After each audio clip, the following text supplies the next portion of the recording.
त्यांच्या साईड पोस्टला टाकायला नको एसपींनी, त्यांना LCBला घ्यायचं, त्यांना फक्त परळीतून काढायचं. नंतर सगळीकडे लक्ष ठेवायला हे लोकांचे मोबाईल जर चेक केले तर हे किती वेळ पोलीस दलाचं काम करण्यापेक्षा ह्या आका कंपनीचं काम करतात हे उघड होईल. धनंजय मुंडे यांची भूमिका या सगळ्यामध्ये तुम्हाला संशयास्पद वाटत नाही का? म्हणजे काही दिवसांपूर्वी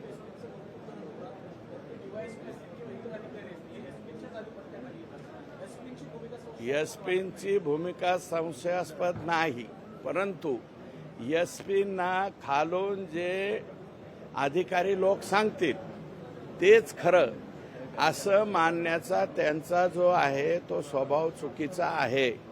जरी कोणी काही सांगितलं तरी सुद्धा स्वतःच्या मताप्रमाणे काही निर्णय त्यांनी घ्यायला पाहिजे होते. धडधडीत बाळा बांगरनी तुम्हाला स्टेटमेंट दिले, माझ्या डोळ्याने मी बघितलंय. महादेव मुंडेच्या मर्डरच्या दुसऱ्या दिवशी कोण कोण तिथं आकाच्या जवळ होते, कुणी ते ब्लड आणि ते हाडोकान ते आणून दाखवलं. याची नावासह तक्रार केल्याच्या नंतर त्या लोकांना उचलण्याचं काम कोणाचं होतं? नाही, संशयाची नाही, परंतु खालचे लोक त्यांना प्रॉम्प्टिंग चुकीचं करतात आणि ते त्याचं ऐकतात.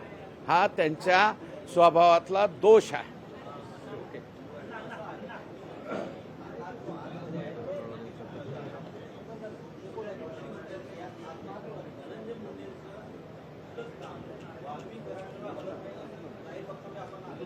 शंभर टक्के हे मी नाही म्हणलं.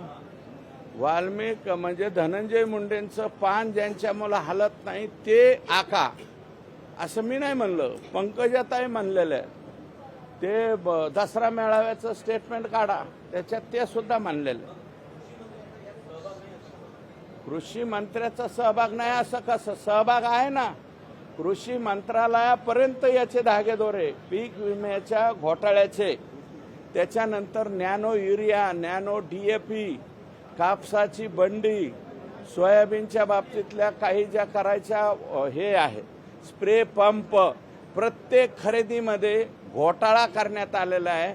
विद्यापीठाला दिलेल्या कामाच्या बाबतीत सुद्धा घोटाळा करण्यात आलेला आहे. त्या परळीमध्ये कोण एक तालुका आहे तिथं कृषी महाविद्यालय स्थापन करायला 100 कोटी रुपये तिकडं पण दिलेले.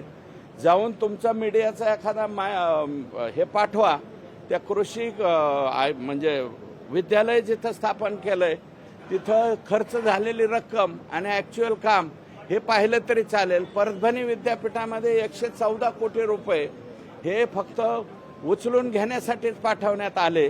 असे अनेक घोटाळे जे आहेत त्याच्याशी डायरेक्ट कृषी मंत्र्याचाच समावेश आहे. सर, ज्ञानेश्वरी मुंडेंनी असा आरोप केला आहे की धनंजय मुंडेंच्या हुल्ल्यावरूनच वाल्मिक दादांनी फोन केला होता. हे बघा, धनंजय मुंडेंच्या बंगल्यावरतीच त्यांचं ऑफिस होतं आणि ते ऑफिस जे आहे ते हे आका चालवत होतं पूर्णपणे. मग बंगल्यावरून म्हणजे आका तिथूनच फोन करणार ना, दुसरीकडून कुठं फोन करणार? आणि हे जे हाडं वगैरे नेली ती सुद्धा त्यांच्या ऑफिसवरच नेलेली आहेत ना.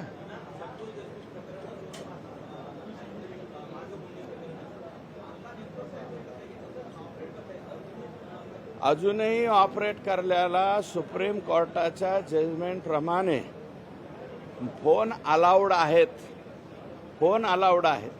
आणि काय आहे की या लोकांच्या gangs, me gangs of Wasseypur म्हणलं होतं, तशा गँग्स ज्या आहेत अजून सुद्धा ॲक्टिवेट आहेत. आका जरी आत गेला तर आकाच्या हाताखालचे लोक हे पुढं सगळं काही चालवण्याचं प्लॅनिंग त्या ठिकाणी करतात आणि आकाला फोनवरती बोलणे. लोकशाही मराठी ऐका, पहा, जागरूक रहा.